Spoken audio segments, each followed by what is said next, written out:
Behind me is the first rental property I ever bought. In this video, I want to talk to you about the best real estate investing strategy for beginners. That's right, house hacking. I'm going to tell you why I think it's the best strategy and give you some tips and tools that you can use to make your next house hack a success. Coming up.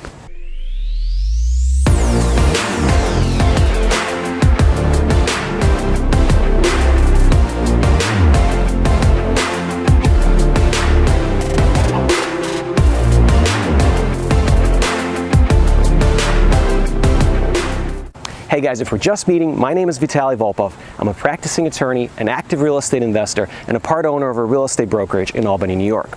On this channel, I discuss relevant legal concepts as well as best strategies and tips for real estate investing. If you're new to the channel, consider subscribing. If you like the content in this video, hit the like button and comment down below. So let's get into it. This is a side-by-side duplex that I bought in 2011. It has 2 bedrooms and 1 bathroom on each side. I lived in one of the units for 4 years before moving out and renting it out to another tenant. I can't take you inside because both units are currently occupied, but let's take a look around the outside and then let's go back to the office and talk about some specifics.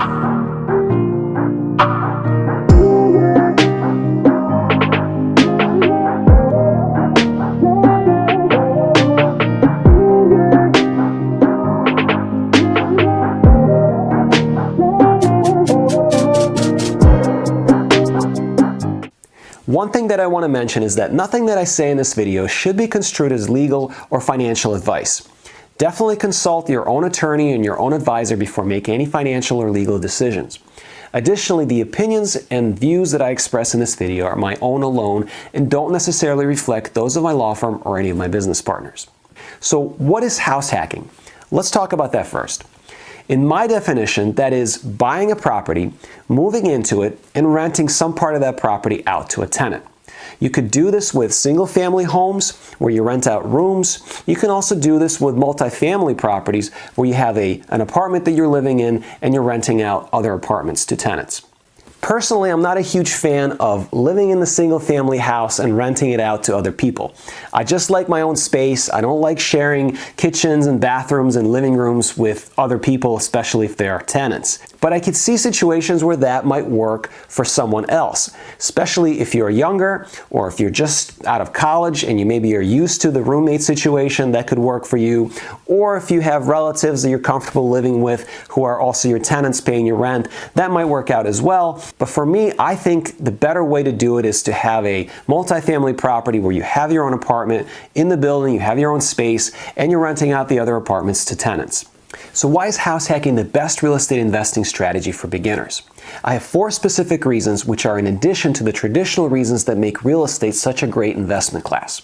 They include favorable financing, reduction in living expenses, ease of management, and last but not least, the experience you gain in real estate investing with minimal risk. Let's look at them one at a time. When it comes to investing in real estate, a lot of people talk about the barrier to entry because of the cost of real estate. Many people say, well, I'm looking at a property, it's worth $200,000, I don't have that much money, I can't afford it. And then even if they say, well, I can go to a bank and I can get a loan, but the bank is requiring me to put 20 to 25% down on a non-owner occupied property, again, I don't have that kind of money. I don't have $50,000 lying around that I need to spend on a down payment, plus additional money for closing costs and reserves, and so I'm just not going to invest in real estate at all. But this is where house hacking can really help. Right now, you can buy a property for as little as 3.5% down or even 3% down in some cases.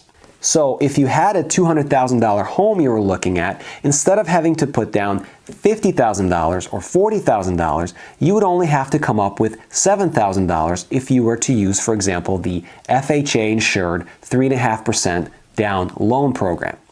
And this is a program that's carried by most banks throughout the country, and it allows individuals who don't have the necessary funds to buy a non-owner occupied property to get into the same property if they're going to live in it. And this program is available for buildings of 1 to 4 units, and it has much lower credit requirements and debt to income requirements, allowing most individuals to qualify for that type of a loan. Additionally, there are regional banks and local banks that might be able to offer you even better terms. For example, in the Northeast, there's a bank called the Trustco Bank. And Trustco Bank right now has a loan program where you could put as little as 3% down on a property of 1 to 2 units as long as you were living in that property. So you can go and pick up a duplex for only 3% down. So that's a huge benefit to owner-occupiers who are willing to house hack.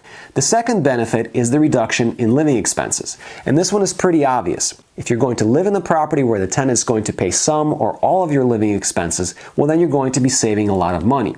So for example, instead of going out and renting an apartment for $1,000 a month, you're actually going to be owning a property where the tenant's going to pay you $1,000 a month, and you may only have to cover a few $100s per month extra for taxes, insurance, and other things. And if you house hack a 3-unit or a 4-unit building, you may actually make a profit at the end of the day after subtracting all of your expenses. The third benefit of house hacking is the ease of management. Now, we all know that rental property investing is not necessarily a passive activity. You do have to spend time managing tenants, dealing with maintenance issues, repairs, and things of that nature. It's a lot harder to manage a property when you are not living at the property than it is when you're there. And this is for 2 reasons. Number 1 is the time that you spend traveling to and from the property to deal with various issues. You might need to go to the property to collect rent, or to make repairs, or to meet with contractors, or to meet with tenants, to show the property to prospective tenants, and so on.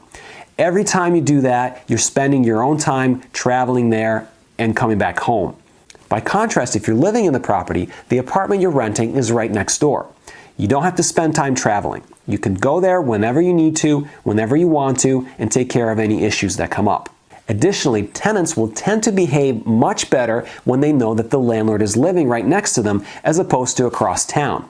Most tenants will be very careful about what they do. They're not going to throw loud and obnoxious parties, and they're also not going to throw garbage in the backyard or not take care of the property the way that they should. Whereas if you're living across town and maybe only visit the property once a month, now the tenants become a lot more relaxed and a lot more comfortable. Those tenants will be more likely to disobey your rules and to not take care of the property. So in that sense, management becomes a lot easier if you're actually living at the property. The fourth and the final benefit of house hacking is the experience that you earn by operating in a relatively low stress environment when it comes to your rental if you're living there. This relates closely to the third benefit, which is the ease of management. The easier it is for you to manage the property, the more likely you're going to enjoy being a landlord and a real estate investor. The more likely you're going to want to continue to going on to new deals. This means that you're actually reducing the risk of being a landlord by house hacking because your experience is going to be that much easier. This is basically like investing in real estate with training wheels. Even if you're the worst landlord in the world and you never learn anything about managing properties and all of your tenants move out and you just live in that property alone, you still have that property as your primary residence. If the same thing happened in a non-owner occupied scenario, well, now you're carrying a burden of a property that's not performing at all, and you just have to spend money every month just to keep it afloat. And one other benefit that I'll mention that doesn't necessarily make the list for everyone, but definitely applies in New York, is the school tax relief program that allows property owners to reduce their school tax if they occupy the property. This program applies to single-family homes and it applies to multifamily properties as long as the owner is living in the property. So that could also be a nice benefit to house hacking a rental property.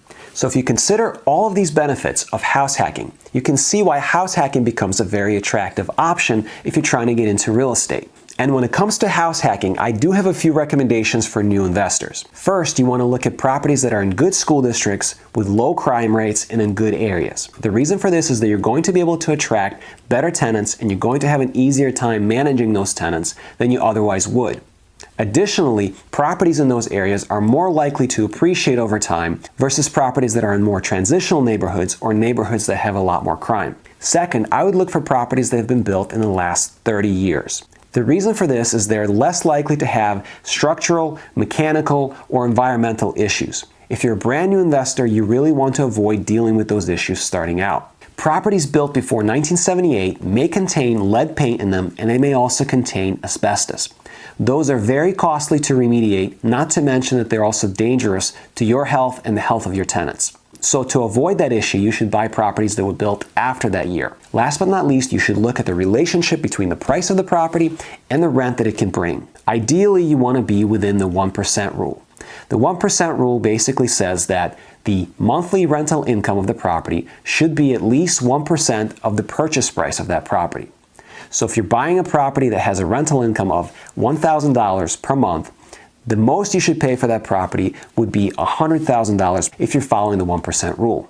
Now, of course, this is just a rule of thumb, and you have to look at the specifics of each deal, but you can definitely use that as a guide to weed out really bad properties. And ideally, you would prefer to be at a higher income versus the price than the 1%, but that's not always possible, especially if you're looking at good school districts and you're looking at properties that are newer than 1978. So with regard to the duplex that I showed you earlier, this property was built in 1980. I bought it in 2011. It's a side-by-side duplex, as I mentioned. It has 2 bedrooms and 1 bathroom on each side. And at the time, it was on the market for $265,000. Each unit at the time was also renting for just $750 per month. If you add those two together, you can obviously see that it was nowhere near the 1% rule that I just mentioned. However, before getting into this deal, I researched what the rents would go for in that area for that particular property. And my research showed that it would be $1,000 or more per unit. So we negotiated the price, and I was able to buy that property for about $230,000. I then went in, did a light remodel, moved into one of the apartments, and rented out the other apartment for about $1,000 per month. Over time, I slowly increased the rent from $1,000 to $1,045. After living in the property for about 4 years, I moved out of that apartment and I rented that apartment to another tenant for $1,200 a month. The original tenant that I rented to when I bought the property is still the same tenant that lives there today. I haven't increased his rent in the last few years since I moved out of the property because he's been taking care of the property for me. He does lawn care and he clears the snow from both driveways. I'm pretty confident that if he moves out, I'll be able to re-rent that apartment for $1,200. So with 2 apartments renting for $1,200, I'll have approximately $2,400 in rental income monthly. That means that I'll be making the 1% rule that I mentioned earlier since I bought the property for $230,000 in 2011. As far as my monthly expenses, my mortgage principal and interest is $975 per month. My taxes are about $600 per month. My insurance is about $55 per month, and my water and sewer bills are around $50 per month. So those are my fixed expenses, but I also have to account for some variable expenses as well. Variable expenses include things like vacancy, maintenance and repairs, and capital expenditures.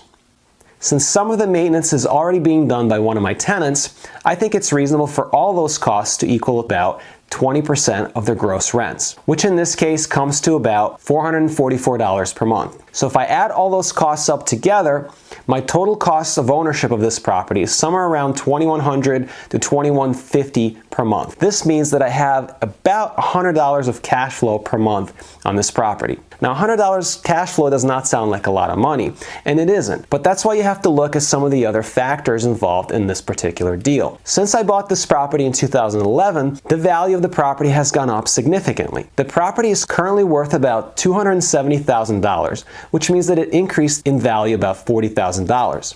In addition, my tenants have paid down my mortgage by about $32,000. My mortgage at the time I purchased this property was somewhere around $207,000, and its current balance is about $175,000. In addition to that, I also lived at the property for 4 years and saved money on living expenses. I think it's reasonable to assume that if I lived in a comparable apartment somewhere else, I would probably be paying about $1,000 per month. $1,000 per month over the course of 4 years comes to about $48,000. Now, of course, my tenant at the time I was living there did not cover all of my expenses on this property.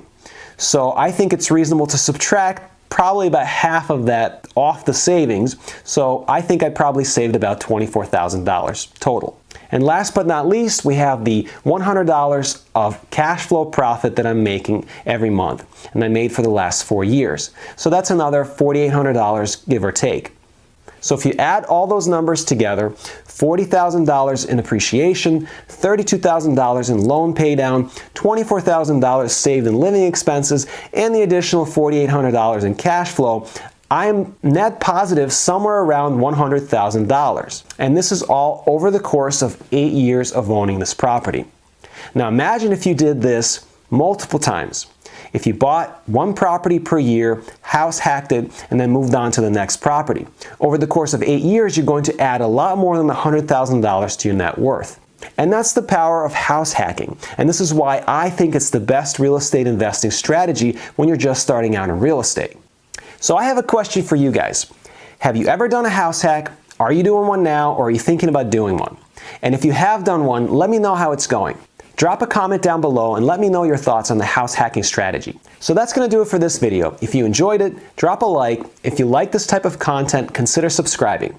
In my next video, I'm going to look at a few different listings on the market right now in my area that could be potential house hacks. And I'm going to give you my analysis on how I would approach analyzing those deals. So check that out when I post it. Have a great day, and I'll see you soon.